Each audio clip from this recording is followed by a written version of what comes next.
Prepare to question everything you thought you knew about the skies above. Disturbing UAP sightings have been flooding in from around the world, and the footage is both mesmerizing and terrifying. These aren't your typical blurry lights or distant objects. These are close encounters with unidentified aerial phenomena that defy explanation. Get ready to witness objects performing maneuvers that seem to defy the laws of physics, leaving even the most skeptical observers questioning the nature of reality.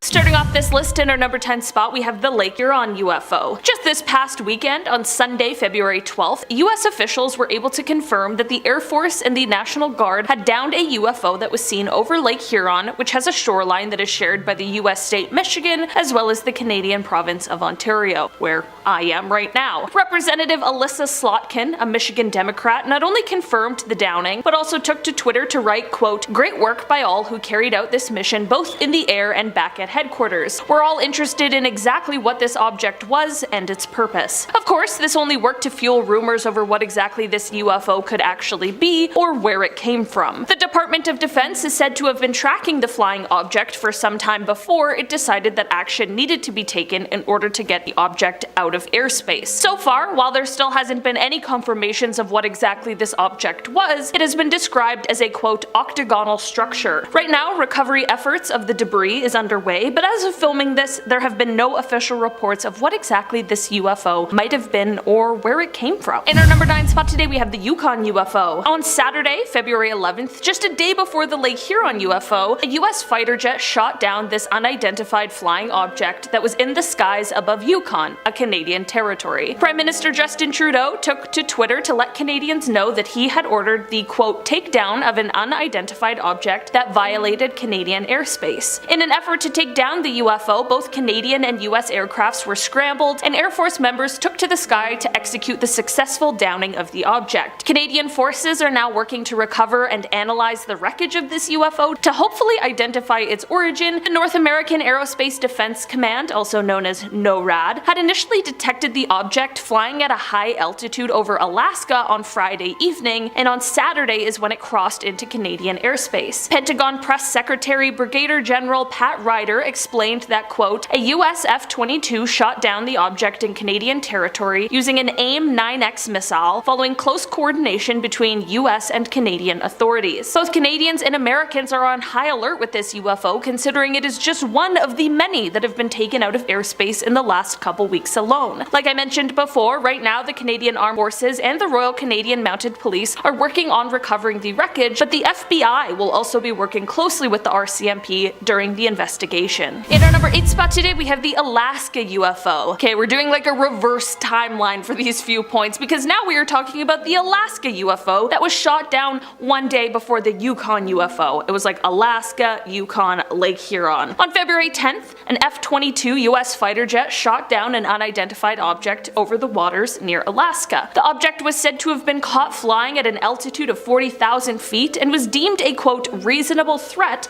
to aviation, which is why the orders were given to take it down. The object was first detected the day before, and a flyby happened on the Thursday it was seen, before the second flyby and takedown which took place on the Friday. Here's where things get really suspicious though. The pilots who were sent up to investigate and take down the UFO all gave differing reports of what it was that they saw. Some of the pilots even say that the UFO interfered with their sensors, and others claimed that they couldn't see any kind of propulsion system on the object, which poses the question, how could it have possibly been just casually cruising 40,000 feet in the air? In a statement over the weekend, the US Northern Command said that they have no new information about the object's, quote, capabilities, purpose, or origin, and they also explained that the recovery efforts are being slowed down by the icy conditions in the region. The National Security Council Coordinator for Strategic Communications, John Kirby, said of the object, quote, we're calling this an object because that's the best description we have right now. He continued to say, quote, we don't know who owns it, whether it's state-owned or corporate-owned or privately owned, we just don't know.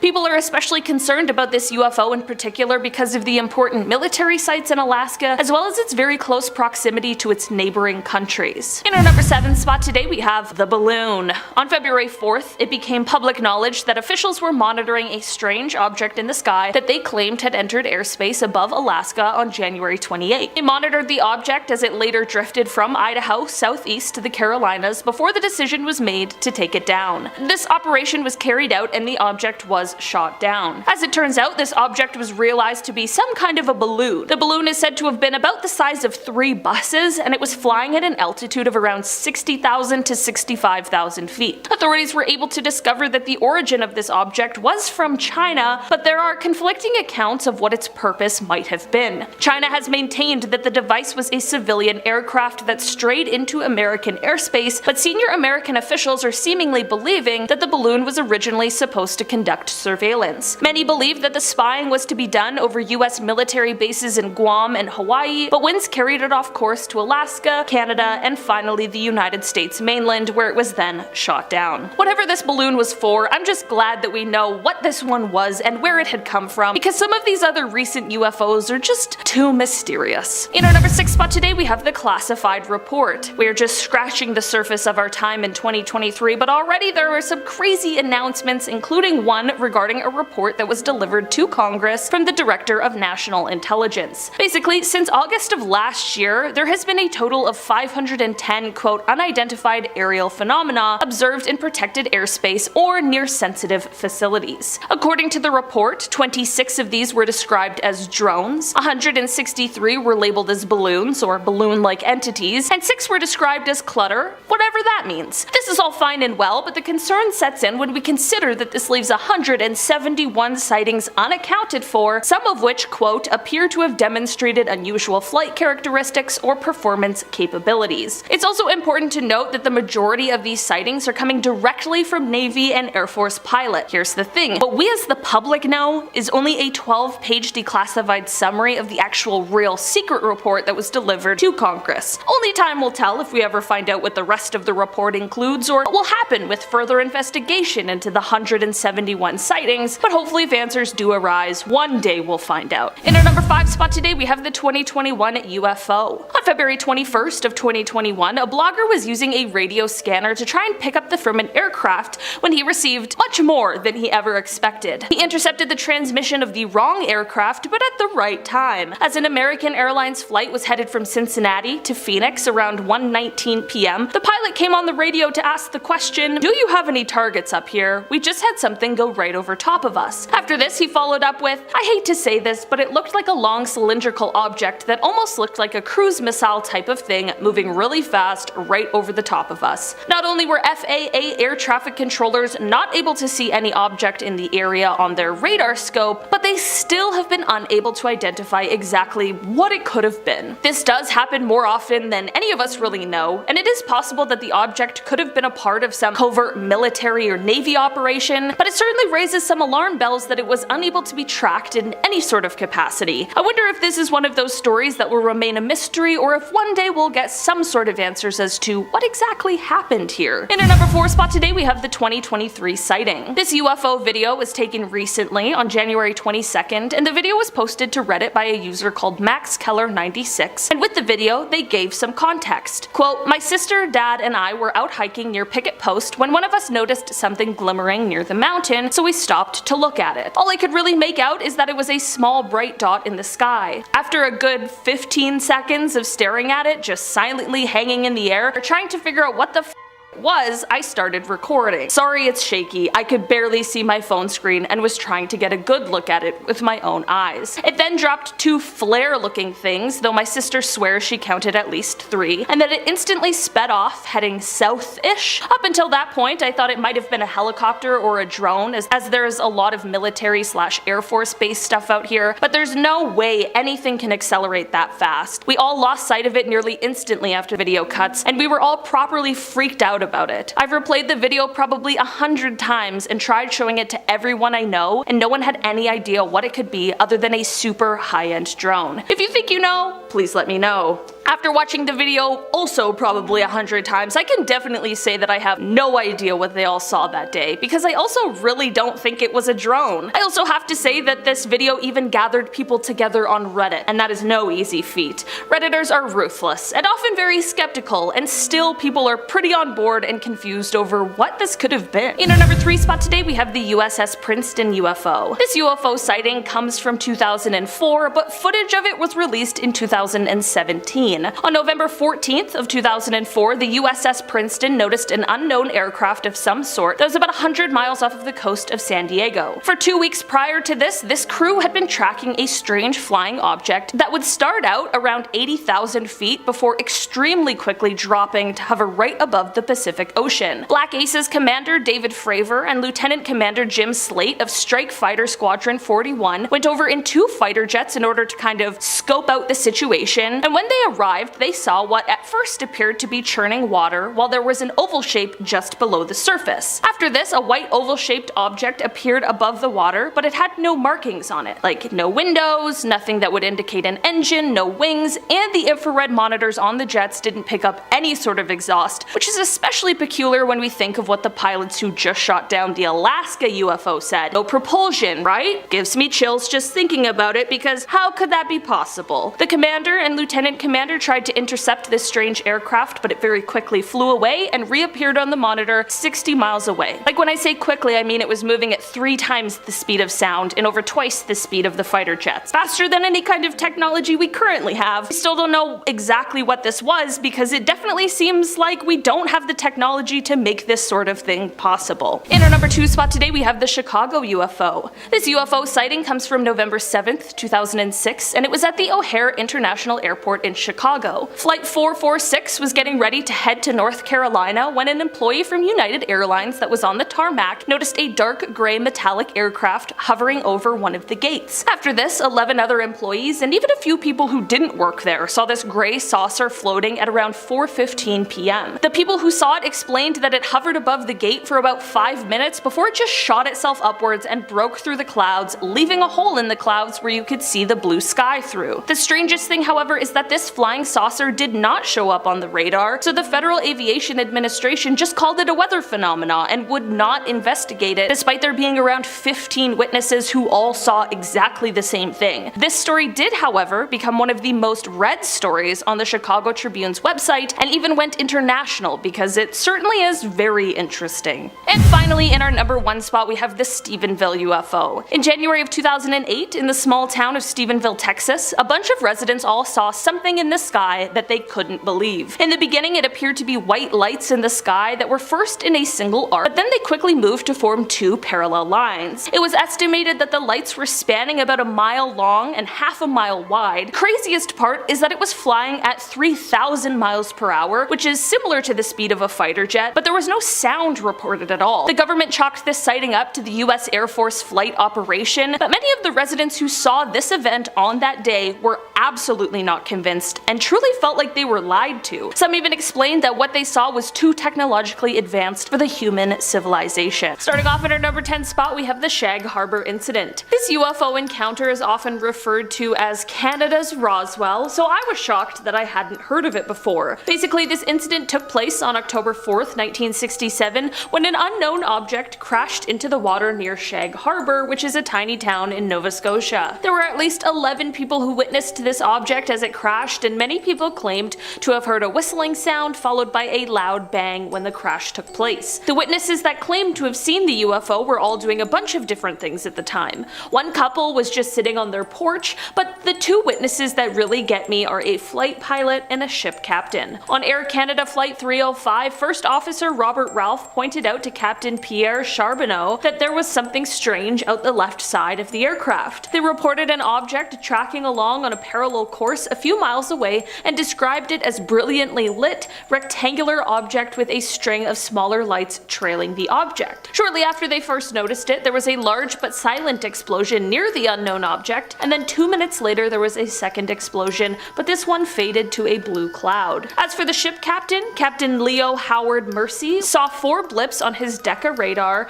that were totally stationary. This led to him looking up to the sky, and this is when he saw 4 bright objects sitting in a rectangular formation about 28 kilometers from the vessel's window. He wasn't the only one who saw it on board. The entire crew of nearly 20 fishermen stood on deck and watched. A man named Laurie Wickens was another one of the witnesses, and he and some friends ended up calling the RCMP, the Royal Canadian Mounted Police, because they saw a huge object floating in the Atlantic Ocean about 1,000 feet offshore. This is all super weird, and not only the RCMP but also the Royal Canadian Navy and the Royal Canadian Air Force became involved involved in investigations, but nothing was ever recovered or found. But it also revealed that all commercial, private, and military aircrafts along the eastern seaboard were accounted for, so what could have all these witnesses seen? Since they have never officially identified what it was in the official Government of Canada documents, it is listed as a UFO. In our number 9 spot today, we have the Lakenheath Bentwaters incident. If you flash back to the first installment of this series, in part 1 I spoke about the Rendlesham Forest incident,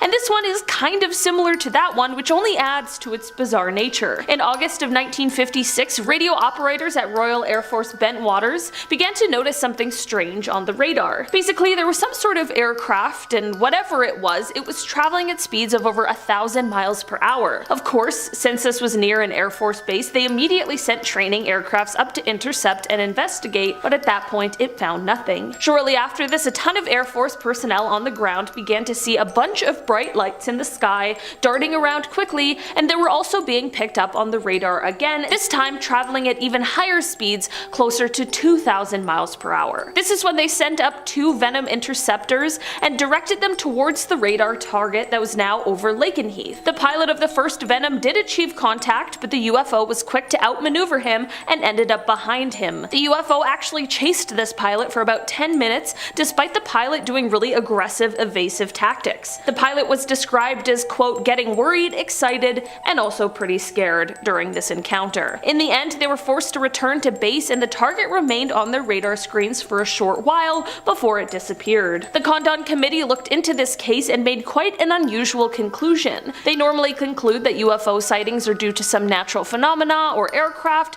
but in this incident they wrote, quote, in conclusion, although conventional or natural explanations certainly cannot be ruled out, the probability of such seems low in this case, and the probability that at least one genuine UFO was involved appears to be fairly high. In our number 8 spot today, we have the Valensole incident. Okay, I get it. Everywhere's gotta have their Roswell incident, and this one is said to be France's. This sighting was made by a man named Maurice Masse, who was a French farmer, and it took place in July of 1965. One day before starting work while outside smoking, Maurice witnessed an object coming out of the sky and landing in his lavender field about 200 feet away from where he was. He was of course frustrated at someone landing in his field and figured that it was likely a helicopter that made some sort of unauthorized landing, but as he got closer, things took a turn. He realized this was no helicopter and instead was some sort of oval-shaped structure that was standing on 4 legs. In front of the strange craft were 2 figures just under 4 feet tall.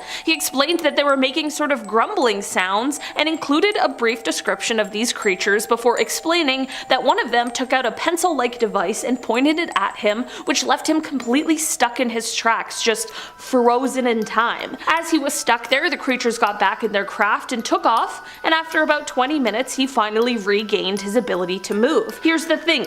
To me, this sounds like a fantastical story, but there was some kind of physical evidence left behind that I, and many others, can't quite figure out an explanation to. Basically, the craft did end up leaving a mark. There was a hole and a lot of moisture left over from where the craft was. Like I mentioned, this was in the middle of a lavender field. Soon after, this area became really hard, almost like concrete, and definitely not like the soil everywhere else in the field, and all of the plants around this area started to die. Analysis of the soil revealed that there was a higher amount of calcium in the soil at the landing site than there was anywhere else in the lavender field. This definitely shows that there was some kind of unusual event. Could Maurice be telling the truth? In our number 7 spot today, we have the Project Blue Book sighting. Air Force Lieutenant Colonel Richard French was once tasked with being an investigator for Project Blue Book, which was the name used to describe a study of UFOs conducted by the United States Air Force from March of 1952 to December 17, 1969, when the project was terminated. While his job was meant to be to investigate and essentially debunk UFO sightings, later in life he took to Congress to stand up to explain his own UFO encounter that he was never able to explain away. The moment that truly stuck with him all of these years was back in 1952 when he set off to Newfoundland after there were reports of a UFO that had crashed off the coast of St. John's. As he arrived to the scene, there were at least 100 people who all stood and stared into to the water, and as he was able to follow their gaze and see what they were looking at, he couldn't believe his eyes. He recalled the water being quite clear, and under it you could see two circular crafts, each one approximately 18 feet in diameter. He said that they were both floating just below the surface of the water, no more than 20 feet from shore, and not only this, but he could also see two beings with the crafts. He said, quote, "The first thing I saw was the UFOs, and it was apparent to me that they were doing something to the craft, and I couldn't really tell what because they were on the bottom side of it and not visible to me, except when they would occasionally get over to the side where I could see them." He claims he watched on as the beings worked on the craft until one of them raised out of the water and disappeared, but not before accelerating to speeds in the neighborhood of 2,500 to 3,000 miles an hour. In our number 6 spot today, we have the classified report. We aren't even a full month into 2023, but already there are some crazy announcements, including one regarding a report that was delivered to Congress from the Director of National Intelligence. Basically, since August of last year, there has been a total of 510 unidentified aerial phenomena observed in protected airspace or near sensitive facilities. According to the report, 26 of them were described as drones, 163 were labeled as balloons or balloon-like entities, and 6 were described as clutter, whatever that means. This is all fine and well, but the concern sets in when we consider that this leaves 171 sightings unaccounted for, some of which, quote, "appear to have demonstrated unusual flight characteristics or performance capabilities." It's also important to note that the majority of these sightings are coming directly from Navy and Air Force pilots. Here's the thing, what we as the public know is only a 12-page declassified summary of the actual, real, secret report that was delivered to Congress. Only time will tell if we ever find out what the rest of the report includes or what will happen with the further investigation into the 171 sightings, but hopefully if answers do arise, one day we'll find out. In our number 5 spot today, we have the Westall incident. Taking it back to 1966, we have the largest mass UFO sighting in Australia that, at the time, was largely ignored. This incident took place when over 300 students and staff members of a school in Melbourne all witnessed multiple UFOs silently flying through the air before they landed in a nearby field. While there's been a ton of speculation about this incident in the many years it's been, one witness account stands out among the rest, and that is the account made by the science teacher from the school, Andrew Greenwood. He was alerted to the UFO event by a hysterical student, and when he went outside to see for himself, everything changed. Previously a skeptic of UFO stories, Andrew's mind was abruptly changed when he saw, as he described it, a round silver object about the size of a car with a metal rod sticking up in the air. He went on to explain that suddenly 5 planes came and surrounded the object, all while more people were gathering to watch. He called what happened next the most amazing flying he had ever seen, explaining that, quote, "every time they got too close to the object, it would slowly accelerate, then rapidly accelerate, and then move away from them and stop. They would take off after it again and the same thing would happen." This went on for about 20 minutes before the mysterious object just vanished. As weird as this all was, what was almost weirder was what happened next. Firstly, the headmaster of the school is said to have tried to put a stop to anyone talking about the incident at all, threatening severe punishment to any student or staff who was caught speaking about it. And when the Royal Australian Air Force contacted him, he refused to talk to them about it at all. There have also been stories of witnesses getting visits from people warning them not to speak of the incident. Andrew explained, quote, "when he asked the physical education teacher to describe what she had seen herself so that he could compare it with his own observation, she just wouldn't say anything." Another witness who did talk to Andrew and described what she had seen in great detail, just 30 minutes later refused to speak to him and wouldn't say a word. Was this because of the threats from the headmaster, or was something else going on here? This is definitely a strange UFO story that leaves behind a lot of questions. In our number 4 spot today, we have Flight 1628. Back on November 17th, 1986, Japan Airlines cargo flight 1628 was flying from Paris to an airport near Tokyo when they had a very strange UFO encounter. On the part of the flight where they were over Alaska Alaska around 1711, the crew witnessed two unidentified objects to the left of their craft. The two objects rose up quite quickly to meet the craft and continued to fly alongside it. Each object had two rectangular things that are said to have appeared to be some sort of glowing nozzles or thrusters, but the crew on the plane couldn't see much else. They weren't able to see if there was anyone or anything inside. The closer these objects came to the plane, the more light was let inside, so much so that at the closest points, the plane's cabin was totally lit up, and the captain even said he could feel heat from the lights on his face. After this, the two objects left, but this was not the end, because a third, much larger disc-shaped object showed up and started following the plane. In the end, the plane needed to make an emergency landing in Anchorage, Alaska, because this third craft was seriously large and incredibly frightening, and they just needed to figure out what was going on here. The plane landed successfully and investigations were conducted, but to this day, no one is exactly sure what the men on board saw, but the entire crew witnessed the exact same thing. In our number 3 spot today, we have the Mount Rainier incident. This incident took place when Kenneth Arnold was en route from Chehalis, Washington to Yakima, Washington on June 24th, 1947. Kenneth was traveling in a privately owned plane when he suddenly saw a bright flash on his wing. He looked around, and this is when he saw a chain of 9 unidentified flying objects approaching Mount Rainier. He explained that he, quote, could see their outline quite plainly against the snow as they approached the mountain. He continued on saying, quote, they flew very close to the mountain tops,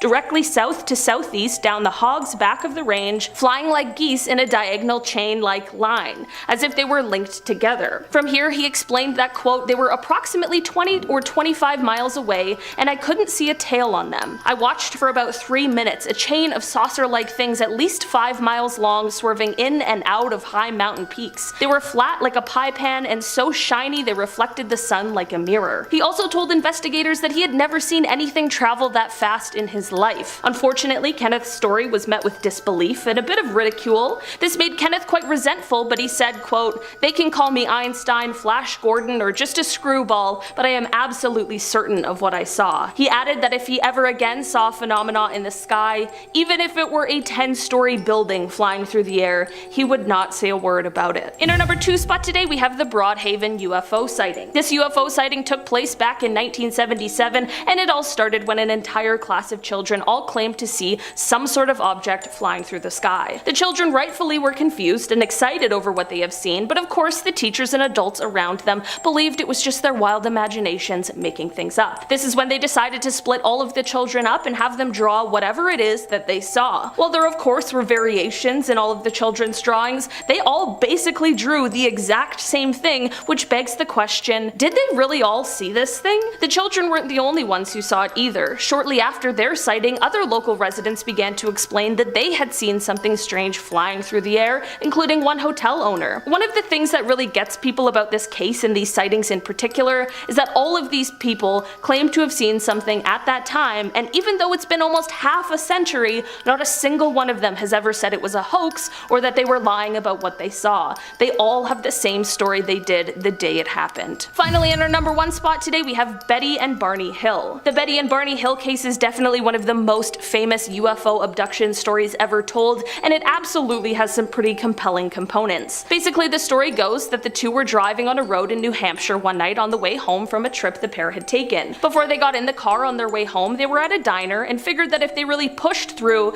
they could beat the wind and rains from an approaching hurricane. It was 10 p.m. when they left the diner, and they figured by around 2 a.m., 3 a.m. latest, they'd arrive home. As they drove, out of nowhere, a bright light started to follow them. Suddenly, they arrived home, and it's somehow daylight now. Their clothes are dirty and ripped, and their watches had stopped working. This is all jarring enough, but neither Betty nor Barney could figure out what had happened. They were both missing time. Later, during a session with a psychiatrist, they were able to recall being touched by aliens during their abduction. Project Blue Book would come to investigate their claims, and while people remain skeptical, no one has ever been able to debunk their story. This officially went on to become the first ever widely publicized abduction story, and to this day people still debate what really happened to the Hills. Starting off in our number 10 spot, we have Project Grudge Report 13. Okay, I've read quite a few different UFO sighting stories and stories of alleged alien abductions, and this is fully one of the most terrifying I have ever heard of. So basically, the story starts off in March of 1956 when Jonathan P. Lovett was assisting Major William Cunningham in the White Sands Missile Testing Grounds near Holloman Air Force Base in New Mexico. The pair were out searching for debris from a recent rocket test when Major Cunningham heard a loud scream. His first thought was that Sergeant Lovett had been bitten by a snake, so he went around to help aid his partner, and this is when he allegedly saw something that he never expected. He recounted seeing the sergeant being dragged away by some sort of long serpentine arm that had wrapped around his legs. Whatever this creature was, it was connected to a hovering disc that was in the air about 15 feet away. The major stood there in horror as he watched this creature and the sergeant retreat into the craft, which then rose vertically into the sky. Of course, he radioed for help, and while he was taken to the hospital for observation after this, search teams were sent out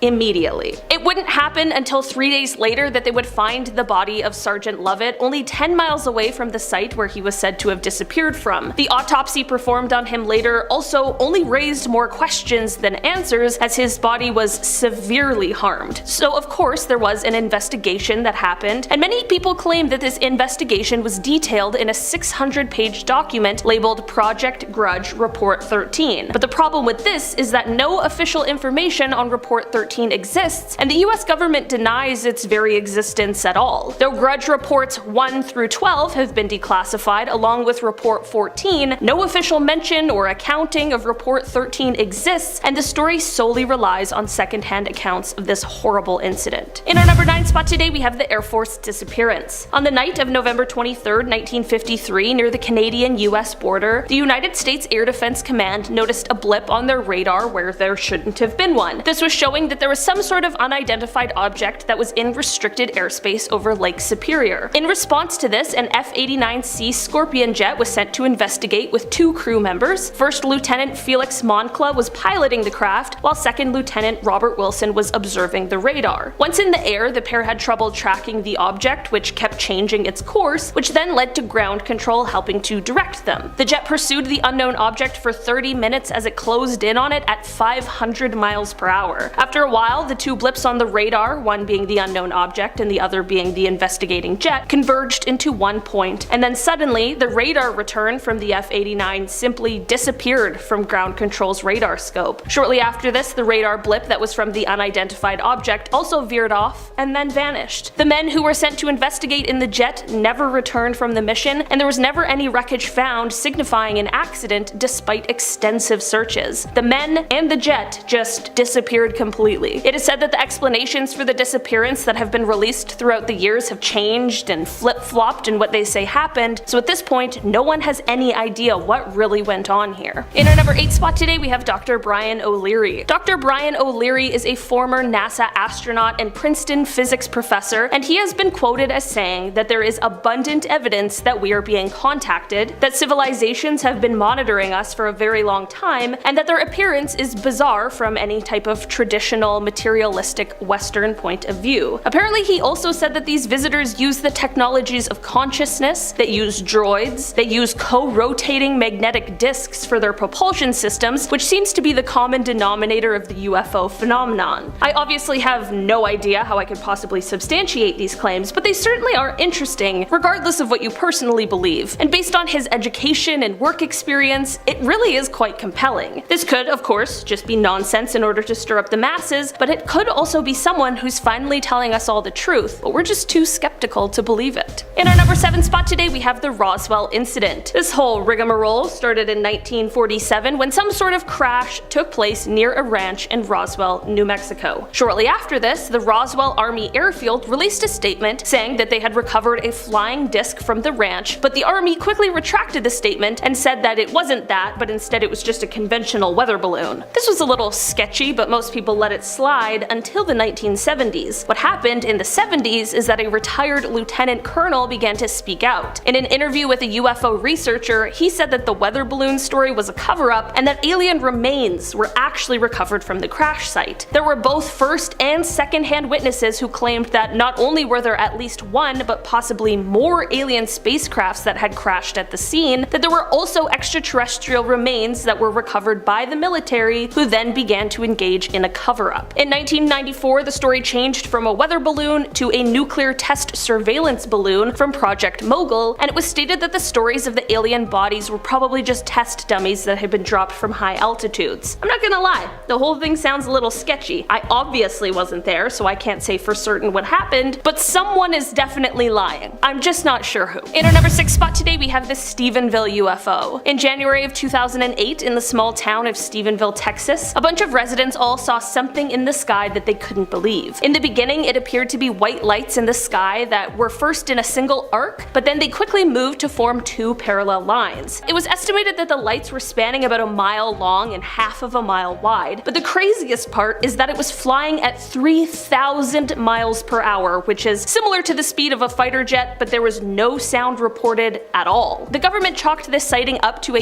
US Air Force flight operation, but many of the residents who saw this event on that day were absolutely not convinced and truly felt like they were lied to. Some even explained that what they saw was too technologically advanced for the human civilization. In our number 5 spot today, we have the Rendlesham Forest incident. This incident is often referred to as Britain's Roswell incident, and it took place in December of 1980. The incident took place in the Rendlesham Forest, which is a pine forest in England that, at the time, sat in between 2 United States Air Force bases, RAF Bentwaters and RAF Woodbridge. Over several nights around this time of year, actually, a number of credible military personnel reported strange and colorful lights both above as well as in the forest. Some of those who were sent to investigate the strange lights reported seeing a triangular craft at close range, and there was even a famous audio tape made of the encounter. After these happenings, the UK Ministry of Defence claimed that the incident posed no threat to national security, and because of that, it was never investigated further. What really happened in the forest all those years ago remains a total mystery, but those who actually witnessed the lights and the aircraft are said to have remained totally baffled. In our number 4 spot today, we have the unexplained UFO. In 2017, after the existence of the Advanced Aviation Threat Identification Program became more well known, a video was released of an encounter between an FA-18 Super Hornet and some sort of unidentified flying object. There weren't a ton of details released about exactly what happened during this encounter, but using the Raytheon Advanced Targeting Forward-Looking Infrared Pod, they were able to capture an extremely fast-moving white oval that was around 45 feet long. The oval had no wings, and it didn't appear to have any kind of exhaust either. They were tracking the UFO at an altitude of 25,000 feet just above the Atlantic Ocean, and then they were shocked as the craft rotated on its axis and flew away. There was no explanation released with the footage because it truly is unbelievable and currently unexplainable. In our number 3 spot today, we have the USS Princeton UFO. This UFO sighting comes from 2004. On November 14th of that year, the USS Princeton noticed an unknown aircraft of some sort that was about 100 miles off of the coast of San Diego. For 2 weeks prior to this crew had been tracking a strange flying object that would start out at around 80,000 feet before extremely quickly dropping to hover right above the Pacific Ocean. Black Aces Commander David Fravor and Lieutenant Commander Jim Slate of Strike Fighter Squadron 41 went over in 2 fighter jets in order to kind of scope out the situation, and when they arrived, they saw what at first appeared to be churning water while there was just an oval shape just below the surface. After this, a white oval-shaped object appeared above the water, but it had no markings on it at all. Like, no windows, nothing that would indicate an engine, no wings, and the infrared monitors on the jet didn't pick up any sort of exhaust. The commander and lieutenant commander tried to intercept this strange aircraft, but it very quickly flew away and reappeared on the monitor 60 miles away. Like, when I say quickly, I mean it was moving at 3 times the speed of sound and over twice the speed of fighter jets. So faster than any kind of technology we currently have. We still don't know what exactly this was, but sure, a lot of us are thinking the same thing. In our number 2 spot today, we have the cigar-shaped UFO. Let's set the stage. It's 2:45 a.m. on July 24th, 1948, and there are 20 passengers aboard a twin-engine propeller plane that is at 5,000 feet being flown from Houston to Atlanta by pilot Clarence S. Childs and co-pilot John B. Whitted. Out of the 20 passengers on board, 19 of them are asleep at these early morning hours, and everything seems to be going as per usual, until it wasn't. The 2 pilots and the 1 passenger who were awake all witnessed the same thing about 20 miles southwest of Montgomery, Alabama. About a week after the incident, the pilot explained what he had seen by saying, quote, "It was clear there were no wings present, that it was powered by some jet or other type of power, shooting flames from the rear some 50 feet. There were 2 rows of windows which indicated an upper and a lower deck, and from inside these windows a very bright light was glowing. Underneath the ship there was a blue glow of light. By his estimates, he watched the UFO for about 10 seconds before it completely vanished." The co-pilot gave a similar explanation and also added, quote, "The object was cigar-shaped and seemed to be about 100 feet in length." He continues on, quote, "I asked Captain Childs what we had just witnessed, and he said that he didn't know." While this is obviously very strange and peculiar, what has driven UFO enthusiasts even more is the fact that this strange sighting was of course later investigated by the US government, but the results of that investigation have allegedly been mostly destroyed. Does that mean maybe they found something they aren't willing to share yet? Some people believe that perhaps the pilots and passenger witnessed a secret Soviet spy craft. Others believe it was definitely something of the extraterrestrial variety. In our number 1 spot today we have the New Jersey UFO. This UFO sighting took place in 2001 just above the New Jersey Turnpike. On July 14th, 2001, just after midnight for around 15 minutes, motorists driving down this highway stopped to stare at the sky to witness what no one could believe. There were strange orange and yellow lights in a V formation just above the Arthur Kill waterway. There were a ton of witnesses who were all extremely confused and shocked as to what they were seeing. Air traffic controllers initially denied that there were any flying objects that could have caused the mysterious lights, but a group that is called the New York Strange Phenomena Investigators claimed that they received radar data that night that would corroborate the story that the witnesses were telling. It may not have been aliens, but it certainly was some sort of unidentified flying object that no one had ever seen before, and there were people from all walks of life witnessing it together. Starting off this countdown, we have the Belgian UFO wave. From November 29, 1989 to April 1990, residents in Belgium reported thousands of UFO sightings. Over this 5-month period,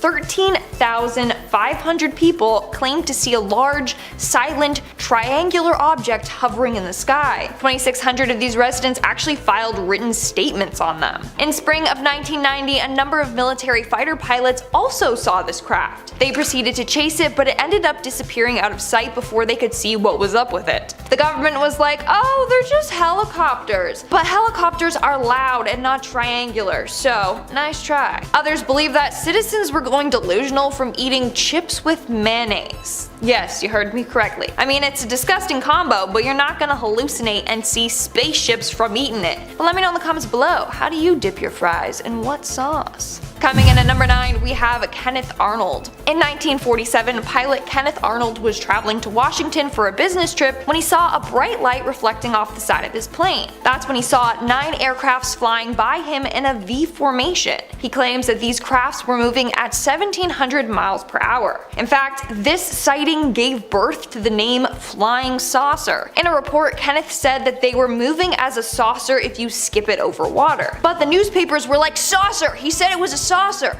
So yeah, that's the origin story of that word. To this day, we still don't know what Kenneth saw. And then later that year, the Roswell UFO incident happened. Coincidence? I think not. In our 8th spot, we have the first reported UFO. The first reported UFO sighting in America was in 1639 and was recorded by Massachusetts Governor John Winthrop. He claims that on March 1st, a man named James Everall was out on his boat when he saw a great light in the sky. It stood still, just hovering in the sky, and was described as being squarish in shape. When the lights disappeared, James and his boating pals found themselves 1 mile upstream, although they have no memory of ever traveling there. In our 7th spot, we have the East Mountain Radar Base. The East Mountain Radar Base in Vermont was a US Air Force base used during the Cold War. While in 1961, a number of men at the base reported a strange object flying in the sky. The object was located above the East Mountain and chilled there for about 18 minutes before taking off. Several military reports were actually filed after this incident. Now, what's strange is a couple of months later, a couple had a very scary UFO encounter, so people think that they saw the same UFO as the base did. In our 6th spot, we have Betty and Barney Hill. Now, this is one of the most famous alien abduction stories of all time, and it involves the couple that I just mentioned. So on September 19th, 1961, husband and wife Barney and Betty Hill were driving home one night after having a vacation in Niagara Falls. Around midnight, they saw this weird, bright, falling star in the sky. That was until they realized that whatever it wasn't falling, it was following them. So Barney pulled over, and sure enough, this bright thing was coming right at them. When it got closer, they saw humanoids inside of a rotating 40-foot long UFO spacecraft. The next thing that they remember is hearing a bunch of beeps, and then they passed out. They woke up 2 hours later and were 35 miles down the road from where they originally pulled over. They reported what happened to them, and obviously people were skeptical. But a lot of things proved that they were right. Both Barney and Betty had scrapes on the top of their shoes, suggesting that they had been dragged somewhere. Betty also had these marks on her dress as well. And they underwent a series of interviews, and everything they said always matched. To this day, we don't know what to think. And to this day, the story gives me the creeps. We are now at our 5th and halfway mark with the Valençol UFO sighting. In July of 1965, a French farmer named Maurice Mas claimed he saw a spherical craft land in a lavender field and then saw 2 humanoid creatures exit. When they saw Maurice, one of the aliens pointed some object at him and he became paralyzed. The 2 then flew away. 20 minutes later, he finally was able to move again. Now, you might be like, he's lying, because honestly that was my initial reaction. But the UFO craft left a deep hole in the spot it landed. Later on, all the plants in that area died. And what's weird is that the area had a high amount of calcium. Why is that? I don't know, but it's weird. In our 4th spot, we have the Newtown Lights. On May 26, 1987 in Newtown, Connecticut, airline pilot Randy Edding decided to go for his daily nighttime walks. He liked to go out and just watch the skies, and he would like to play this game with himself, which was identify the passing planes. Well, at around 9:45 that night, he saw some strange orange and red lights pass by him. He had never seen such a sight, so he ran and got his neighbor's attention and told them to come outside. They saw a large round flying aircraft emitting bright multicolored lights. They saw it disappear over Interstate 84. Well, sure enough, cars on Interstate 84 saw this craft as well. They even pulled over to watch it. Some say they were forced to pull over because this craft made their car die. More than 200 people called the police and reported this UFO. According to some witnesses, the object was larger than a football field and was hovering in the air before vanishing into thin air. Moving on to number 3, we have Deputy Val Johnson. On August 27, 1979, Marshall County Sheriff's Deputy Val Johnson in Minnesota was out on patrol when he saw a strange bright light on part of the highway. Initially, he thought it was a crashed semi or a plane that needed to make an emergency landing, so he went to go investigate. But as he got close, he said that this light jumped through his windshield, hitting him like a 200-pound pillow. He was knocked completely out. When he woke up, he radioed for help, and his call to dispatch went as so. Something just hit my car, something attacked my car. I heard the glass breaking and the locks. The brakes locked up. I don't know what's going on. Now when the police got to him, they found John with his teeth fractured at the gum line and his eyes were badly burnt. His car was smashed and there was this weird mark on the top of his hood. To this day, there's no explanation for what happened to him besides aliens.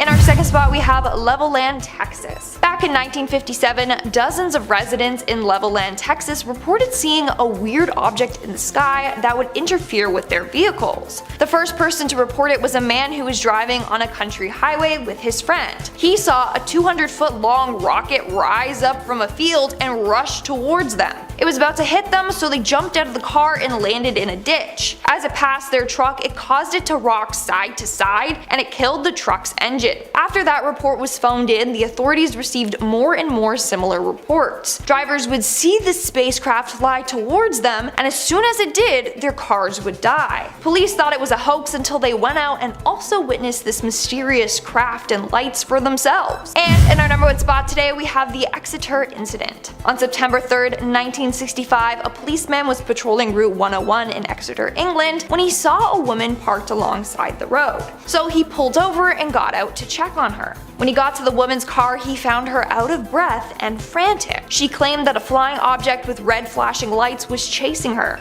But that's not all. A few hours later, a young man arrived at the police station saying that he was trying to hitch a ride when he saw lights come out from a large field, then disappear, and then reappear behind the tree lines several times. The same police officer that found the woman decided to go with this man to the spot and see what was up. That's when he saw the lights himself. The following weeks, the police received over 60 reports from people who also saw these lights, all with very similar stories. How eerie. Starting off this list in our number 10 spot, we have Levelland. This incident took place in 1957 in Levelland, Texas, and actually was the inspiration for a scene in the film Close Encounters of the Third Kind. In the real-life incident, dozens of citizens from across the city began individually reporting seeing a rocket or a strange set of lights or some sort of unidentified object, but that wasn't it. Whatever these citizens were seeing was also reportedly interfering with their vehicles as well. Engines were suddenly just dying out and lights were cutting out. If this happened to just one or two, this could have been some kind of a weird coincidence, but it was way too many instances. Something else had to have been at play. The authorities at first thought that the reports were a hoax until they too saw the strange lights as they began to investigate. This is where Project Blue Book came in and they started to investigate, and they came up with quite the conclusion. They claimed that whatever had happened here was simply just a case of an electrical storm and ball lightning that caused the lights and the mechanical malfunctions.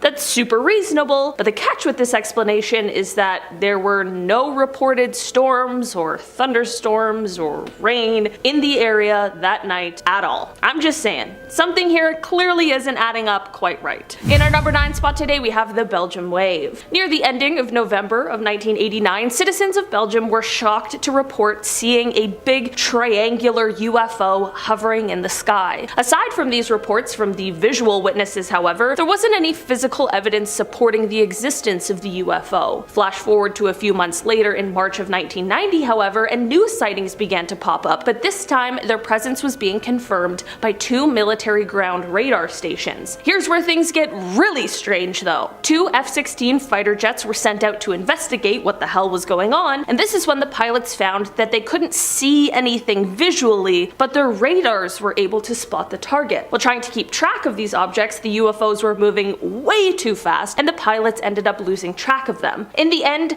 there were about 13,500 people who witnessed this UFO incident, which has made it one of the most widely experienced UFO sightings of the modern era. The Belgian Air Force has no idea what it was that they had witnessed, but they thankfully did acknowledge that some sort of unknown activity had taken place instead of just trying to sweep it under the rug and pretend like nothing ever happened. In our number 8 spot today, we have the Chicago UFO. This UFO sighting comes from November 7th, 2006, and it was at the O'Hare International Airport in Chicago. Flight 446 was getting ready to head to North Carolina when an employee from United Airlines that was on the tarmac noticed a dark gray metallic aircraft hovering over one of the gates. After this, 11 other employees and even a few people who didn't work there saw this gray saucer floating at around 4:15 p.m. The people who saw it explained that it hovered above the gate for about 5 minutes before it just shot itself upwards and broke through the clouds, leaving a hole in the clouds where you could see the blue sky through. The strangest thing, however, is that this flying saucer did not show up on the radar. The Federal Aviation Administration just called it a weather phenomena and would not investigate it, despite there being around 15 witnesses who all saw the same thing. This story, however, became the most read story on the Chicago Tribune's website and even went international because it certainly is very interesting. I also think at an airport they just want to,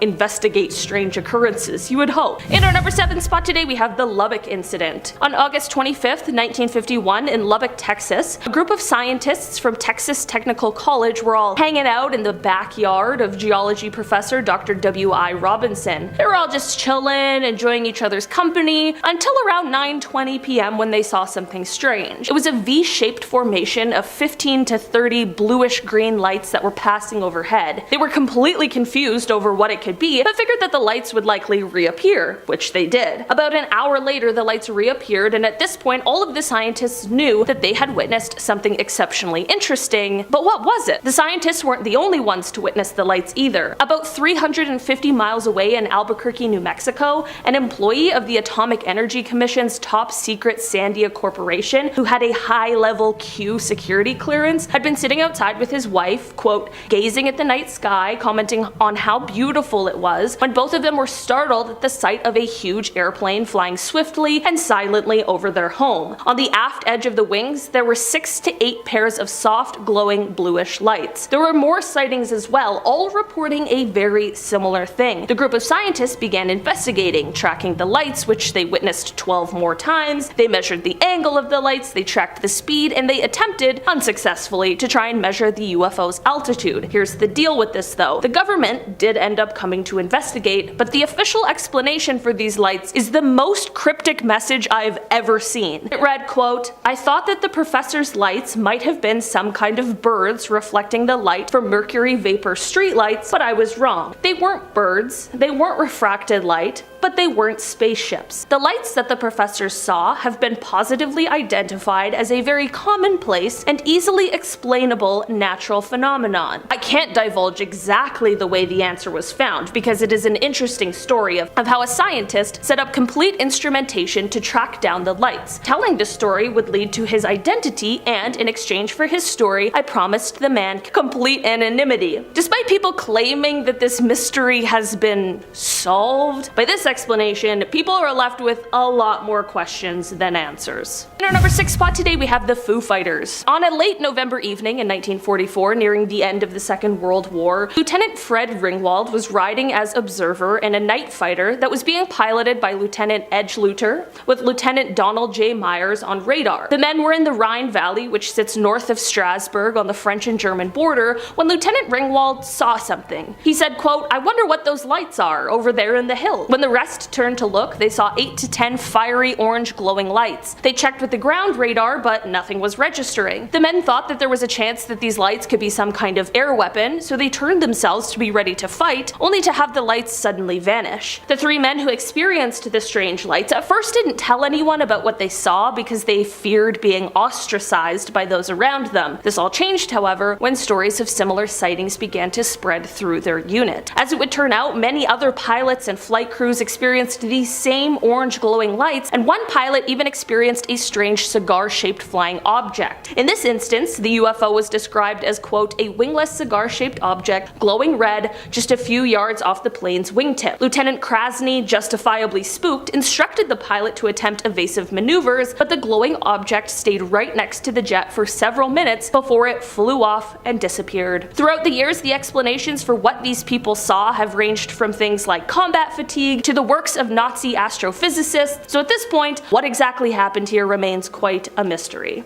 In our number 5 spot today, we have the Big Flap. Back in 1952, while the panic over flying saucers was real, there was a bunch of strange reports of potential UFO sightings over the skies of Washington, D.C. These sightings later became known as the Big Flap, and they were being reported by civilians as well as military radar operators and pilots. In fact, there were so many people reporting these UFOs that a special intelligence unit of the US Air Force was sent in to investigate. What really sparked a lot of concern with these sightings is when radar operators at National watched the objects fly past the White House and the Capitol building. This is when 2 F-94 interceptor jets were sent to investigate, but both times as they approached the mysterious objects showing on their radar screens, they would just suddenly disappear. In the end, as a result of the investigation, what they found, or really the lack of what they found, combined with the official explanation that was released, only worked to fuel some early conspiracy theories that the government was working to hide the evidence that proves the existence of alien life. In our number 4 spot today, we have the disappearance. Frederick Valentich was an Australian pilot who disappeared under some unbelievably suspicious circumstances on a training flight on October 21st, 1978. During the flight, he radioed the Melbourne Air Traffic Control to let them know that he was being accompanied by an aircraft that was about 1,000 feet above him, and at the same time that his engine had begun to run roughly. Air Traffic Control responded to him by explaining that there was no known air traffic at that level, and Frederick explained that he could see a large unknown aircraft with 4 bright landing lights. He explained the aircraft approached him from the east and at first thought it was another pilot playing around with him. For the record, during a flight seems like a terrible time for someone to play a prank. He then went on to explain that the mysterious aircraft was orbiting him and had a green light on it. When air traffic control tried to get further details and asked what kind of aircraft it was, Frederick responded by saying, "It's not an aircraft." After this, his radio transmission was interrupted by a metallic scraping sound, and this is when all contact was lost. Sea and air search began, but to no avail. There have been speculations that don't involve alien abductions, such as a staged disappearance, the possibility of Frederick getting confused and flying upside down, and potentially even him taking his own life. All of these theories have been debunked in some sort of way, and neither the aircraft or Frederick himself have ever been found. The reason why alien abduction has been the main theory in this case is due to the fact that many reported UFO sightings came on the same night in the same region as his disappearance. It of course leaves us with more questions than answers, but it is all very interesting and very mysterious. In our number 3 spot today, we have Apollo 11. We can sit here on Earth all day and talk about the potential for alien life, talk about UFO sightings, but who would know more than people who have actually been to space, which are of course astronauts. Definitely on the list of coolest and scariest jobs in the entire world, there haven't been a ton of people who have had the unbelievable privilege of experiencing space firsthand, but there are even less of them who have claimed to see something that seems completely unexplainable. People who have claimed these sort of things include Edgar Mitchell, Catherine Coleman, and Dr. Brian O'Leary. The very interesting part about many of these claims is that they also include some sort of government cover-up as well. There was also Buzz Aldrin, who spoke about his Apollo 11 experience, and he detailed the crew seeing something flying alongside them, and at first they believed it was the final stage of a detached rocket, but then mission control confirmed that it was actually 6,000 miles away from them, leaving them with no answers on what the flying object could be. I can't imagine going to space at all, let alone encountering a UFO flying right beside you. In our number 2 spot today, we have the FBI documents. In a video that was released by the hacktivist group Anonymous a few years ago, they discussed some sort of FBI documents that are apparently declassified and just sitting on the website waiting for anyone to come across. These documents apparently suggested that we not only have been visited by aliens, but also by beings from other dimensions. This document was sent in 1947, and while it didn't originate from within the FBI, it was sent in by a university department head, and it was treated with the utmost importance by the FBI. The document goes on to say that the aliens that have visited aren't from a planet as we think of it, but rather some sort of etheric planet that interpenetrates with our own, but we just aren't able to perceive it. They're able to consciously make the decision to enter our plane, and in the same respect, exit it whenever they want. The document says that all visits are peaceful, and that they are for the purpose of scoping out our planet, as they might want to call it home one day. This certainly is one of those things that you have to draw your own conclusions from, and while it's good to remain skeptical, it's also imperative that we keep our minds open, because who are we to say for sure? In our number 1 spot today, we have the 2021 UFO. On February 21st of 2021, a blogger was using a radio scanner to try and pick up the feed from an aircraft when he received much more than he ever expected. He intercepted the transmission of the wrong aircraft, but at the right time. As an American Airlines flight was headed from Cincinnati to Phoenix around 1:19 p.m., the pilot came on the radio to ask the question, "Do you have any targets up here? We just had something go right over top of us." After this, he followed up with, "I hate to say this, but it looked like a long cylindrical object that almost looked like a cruise missile type of thing moving really fast right over the top of us." Not only were FAA air traffic controllers not able to see any object in the area on their radar scope, but they still have been unable to identify exactly what it could have been. This does happen more often than any of us really know, and it is possible that the object could have been a part of some covert military or Navy operation, but it certainly raises some alarm bells that it was unable to be tracked in any sort of capacity. I wonder if this is one of those stories that will remain a mystery, or if one day we'll maybe get some sort of answers as to what exactly happened.